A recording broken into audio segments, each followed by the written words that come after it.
Hi and hello, my name is Aryan Singh. Today we will discuss about Alzheimer's disease. इसको हम हिंदी में बोलते हैं भूलने की बीमारी। इसको देखते हैं क्या होती है एल्जाइमर डिसीज, ये कैसे हमारी बॉडी में डेवलप होती है, क्या इसके सिम्टम्स होती हैं, क्या इससे कॉम्प्लिकेशंस होती हैं और कौन सी ड्रग्स इसमें यूज होती हैं या फिर इसको हम कैसे मैनेज करते हैं, इसकी मैनेजमेंट क्या है और इसका ट्रीटमेंट क्या है। इसकी कोई सर्जरी है या क्रोनोथेरेपी है या कीमोथेरेपी है, ये सब देखने वाले हैं। तो देखते हैं।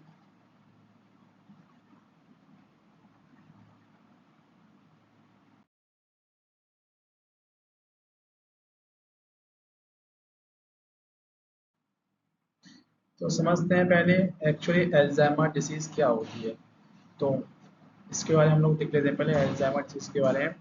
Alzheimer disease is an irreversible progressive neurodegenerative disease in which there is a loss of intellectual function and memory of the patient. It is the most common cause of dementia. It was first introduced by Elias Alzheimer in 1907. It is commonly occurs in older age. Alzheimer's disease typically worsens over time.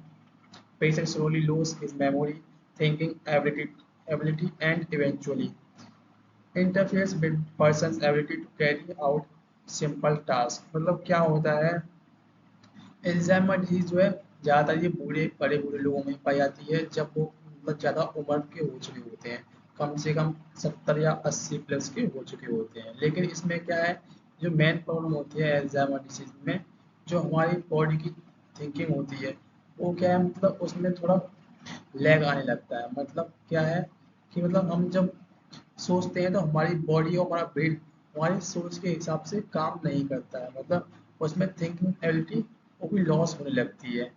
और ये जो बीमारी है ये आपके neuro degenerative, जैसे मैंने बताया था एक बीमारी और बताई थी, जैसे इसका नाम था पार्किंसंस डिसीज, वो भी न्यूरो डिजेनरेटिव से ही रिलेटेड थी और ये भी आपकी न्यूरॉन से ही रिलेटेड है। तो इसमें क्या होता है, न्यूरॉन्स की जो कंडीशन होती है वो भी वीक होती है।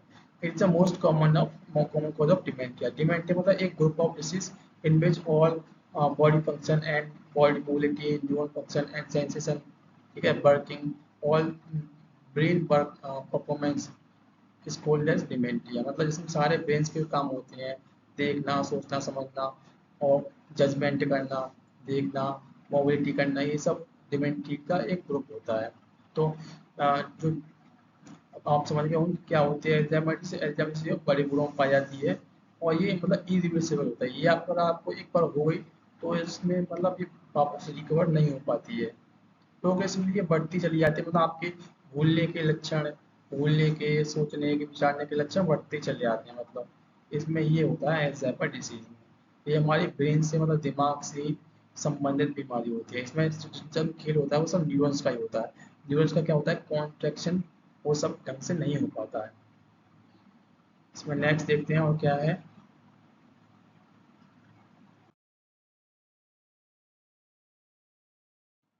कॉजेस क्या होते हैं, मतलब एल्जाइमर डिजीज एक्चुअली होती हुई है हमारे बॉडी में और उसे समझ लेते हैं। The exact cause of Alzheimer disease are not fully understood, but some factors are believed to contribute to its development as follows. मतलब इसमें जेनेटिक फैक्टर की वजह से भी हमारी क्या है एल्जाइमर डिसीज हो सकती है, जेनेटिक फैक्टर की वजह से हो सकती है। डाउन सिंड्रोम होता है हमारे एक बॉडी में, जिसमें क्या होता है कि जो हमारे क्रोमोसोम्स होते हैं x by, x x by और एक्स एक्स वाई और वाई एक्स एक्स, ये जो पेयरिंग होती है ये डिस्टर्ब होने की वजह से हमारे क्या डाउन सिंड्रोम हो जाता है। तो डाउन सिंड्रोम की वजह से भी क्या हमारी एल्जाइमर डिसीज हो सकती है। अगला है फैमिली हिस्ट्री। अगर फैमिली हिस्ट्री में आपके किसी के एल्जाइमर डिसीज हो सकता है कि वो आपको भी हो।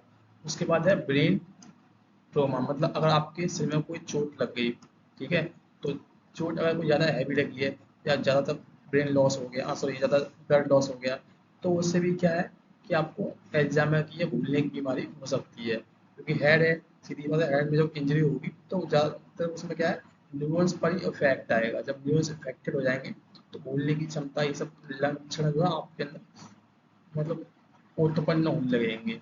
वायरल इन्फेक्शन, वायरल क्या होता है, वायरल इन्फेक्शन बैक्टीरियल इन्फेक्शन से अलग होता है। जो वायरस होते हैं वो क्या है डायरेक्ट डीएनए और आरएनए पर काम करते हैं। उनके अंदर क्या है एबिलिटी होती है आरएनए रिवर्स इरिवर्सिबल ट्रांसक्रिप्टेज और रिवर्स ट्रांसक्रिप्टेज आरएनए की प्रोसेस होती है उनके अंदर। वो मतलब डीएनए और आरएनए को चेंज करते हैं, मतलब अपने आरएनए डीएनए को जो बॉडी के सेल्स होते हैं उनके अंदर भेज देते हैं। तो हो सकता है वायरल इन्फेक्शन की वजह से भी हो जाए। मायोकार्डियल इन्फेक्शन, जो हमारा हार्ट होता है उसके अंदर कोई इन्फेक्शन हो जाए तो ये उसकी वजह से भी हो सकती है। हाइपरटेंशन, जब हाइपरटेंशन मतलब हमारा बीपी बढ़ जाता है तो हम क्या सोचने समझने की क्षमता बढ़ा देते हैं, और बढ़ाने की वजह से क्या आता है मतलब ब्रेन हमारा बढ़ा देता है, और ब्रेन की सोच कैपेसिटी बढ़ने की वजह से क्या कुछ हमारी बॉडी में लैग होने लगता है, तो उससे भी क्या है अल्जाइमर हो सकता है। ओबेसिटी डायबिटीज ये भी कॉमन होता है, इसकी वजह से भी देखा गया है कि अल्जाइमर हो सकता है। नेक्स्ट देखते हैं पैथोजेनेसिस पीडी, मतलब अल्जाइमर डिसीज की क्या है पैथोजेनेसिस एक्चुअली होता कैसे कैसे कहाँ कहाँ से। तो सबसे पहले होता है म्यूटेशन। म्यूटेशन मतलब डीएनए चेंज, मैं बता दें वायरल जो होते हैं वायरल इन्फेक्शन वो क्या होते हैं बॉडी सेल्स में अपना आरएनए ट्रांसफर कर देते हैं, मतलब रिवर्स ट्रांसक्रिप्टेज के थ्रू अपना आरएनए जो है ट्रांसफर कर देते हैं बॉडी सेल्स में। मतलब वो जो बॉडी का सेल था वो वायरस का सेल बन गया, मतलब वायरस का सेल बन गया। तो इस तरह से क्या है म्यूटेशन हो जाती है। एमाइलॉइड बी प्रोटीन जाके वो डायरेक्ट स्प्रेड करते हैं एमाइलॉइड बी प्रोटीन पे। उसके बाद टाउ प्रोटीन पर अटैक करेंगे, फिर टाउ हाइपर और फॉस्फोराइलेशन, इसमें दो स्टेप्स होती हैं। एक डी असेंबली ऑफ माइक्रोट्यूब्यूल्स और न्यूरोफिब्रिलरी टैंगल्स। ये दोनों मिलकर क्या करते हैं न्यूरल डेथ, मतलब जब ये सब दोनों मिल जाएंगे तो जो न्यूरल डेथ होती है, जो हमारे न्यूरॉन्स होते हैं वो क्या है खत्म होने लगते हैं, जो कि मेमोरी स्टोर करते हैं, मतलब कोऑर्डिनेशन और कॉन्ट्रैक्शन बढ़ाते हैं। मैंने बताया था ना कि दो एक पोस्ट सिनेप्टिक और प्री सिनेप्टिक होता है। जब ये ही खत्म होने लगेगा कॉन्ट्रैक्शन तो क्या होगा कि जो न्यूरल डेथ हो जाएगी तो हमारी एल्जाइमर की डिसीज क्या है डेवलप हो जाएगी। और इसी में क्या है पार्किंसन की डिसीज। और जब ये कोऑर्डिनेशन मिल रहा है लेकिन धीरे धीरे मिल रहा है तो ये डिसीज क्या कहलाएगी हमारी पार्किंसन कहलाएगी। और जब ये बिल्कुल ही खत्म हो जाएगा बहुत लंबे टाइम बाद मिलेगा तो इसे हम बोलेंगे एल्जाइमर डिसीज। तो आप समझ गए होंगे पैथोजेनेसिस क्या है एल्जाइमर डिसीज की। नेक्स्ट देखते हैं इसमें सिम्टम्स क्या होते हैं। जो एल्जाइमर डिसीज है उसके सिम्टम्स क्या होते हैं।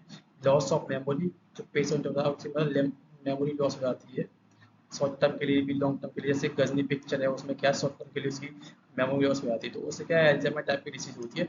उससे क्या उसके हेड पे क्या इंजरी हुई थी, जब उसने वो हैमर मारा था हेड पे तो उसके इंजरी हुई थी हेड पे।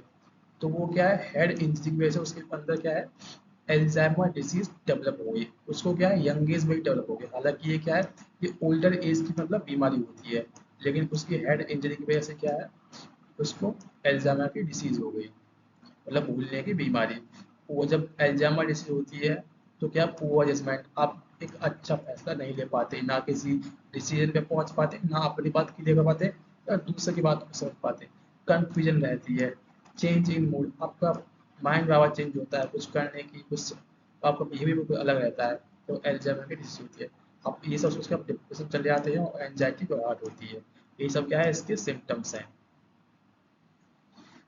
नेक्स्ट देखते हैं इसकी वजह से कॉम्प्लिकेशंस क्या हो सकती हैं। तो इसकी वजह से कॉम्प्लिकेशन जैसे inability to perform daily task, आप ढंग से रोजाना का काम दिन भर तक काम नहीं कर सकते। लॉस ऑफ मोबिलिटी, मतलब ढंग से चल फिर नहीं सकते। जब आपको एल्जाइमर डिसीज होगी तो चलने फिरने में दिक्कत आएगी।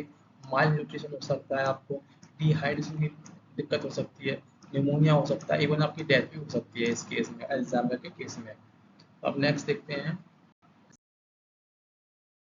इसमें क्या है ट्रीटमेंट और ड्रग यूज, मतलब इसमें जो कौन कौन सी ड्रग्स यूज होती हैं वो क्या है बात करने वाले हैं। In this the different group of drugs are used to overcome the symptoms of Alzheimer disease. मतलब जो एल्जाइमर डिसीज इसके अंदर बहुत सारे जो क्लासिफिकेशन है वो लिए जाते हैं, मतलब कोई सिंगल क्लासिफिकेशन नहीं लिया जाता है।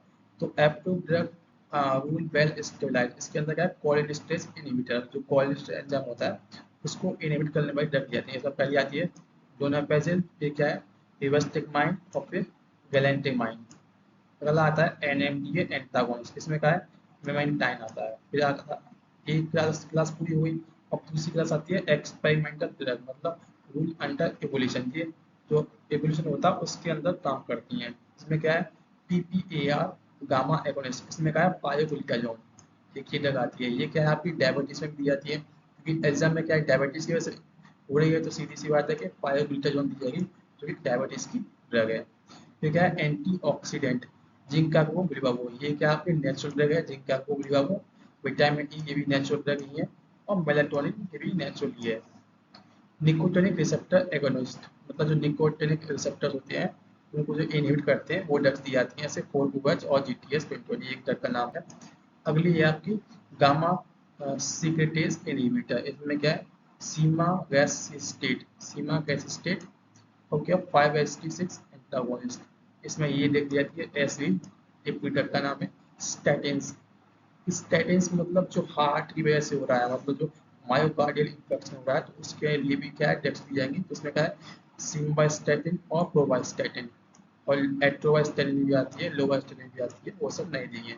ये अदर ड्रग हैं जैसे heavy metals, chelate, oestrogens, anti inflammatory drug भी दी जाती हैं, तो ये सब इसमें दी जाती हैं। Okay, thanks for watching. तो आप अब देख समझ गए होंगे कि एक्चुअली एल्जाइमर डिसीज क्या होती है, और मतलब कैसे वो बॉडी के अंदर फैलती है, उसकी पैथोजेनेसिस क्या होती है, और उसका जो ट्रीटमेंट है वो कैसे किया जाता है। तो मेरे लेक्चर की क्या एक सीरीज होती है, पहले तो मैं डिसीज को मैं पूरा डिफाइन करता हूँ, मतलब मेरे लेक्चर पूरी कोई डिसीज होगी, ठीक है। डिसीज के साथ उसके कॉम्प्लिकेशन, सिम्टम्स और उसके कॉजेस होंगे, ये सब कवर करने के बाद डिसीज का पोर्शन, फिर उसकी क्या है क्लासिफिकेशन, उसमें जो ड्रग्स यूज होती हैं वो पूरा ड्रग्स का क्लासिफिकेशन और ड्रग का मोड ऑफ एक्शन, उसके सिम्टम्स, सॉरी सिम्टम्स नहीं, उसके साइड इफेक्ट्स होंगे, mode of action, side effects. ये मेरा एक फॉर्मेट रहता है एक लेक्चर का या फिर सेशन का। मतलब कोई भी आपको या तो डिसीज के बारे में बताएगा या फिर ड्रग्स के बारे में ही बताएगा, लेकिन कोई दोनों आप इन चीज़ों के बारे में नहीं बताएगा। ये क्या है बहुत रेयर केस है, मैं अपने लेक्चर में सब लेके चलता हूँ। तो आप मेरे लेक्चर से जुड़े रहें, चैनल को सब्सक्राइब करें, शेयर करें, और जो इन्फॉर्मेशन है, जो इसमें जितना भी कंटेंट है वो सब केडी त्रिपाठी बुक से लिया हुआ है, फेक कंटेंट तो क्या भूल ही जाओ। Thanks for watching. चैनल को शेयर करें, सब्सक्राइब करें, लाइक करें, और जैसी इन्फॉर्मेशन लगी हो तो आपसे कमेंट भी करें इसको। Okay, thanks for watching.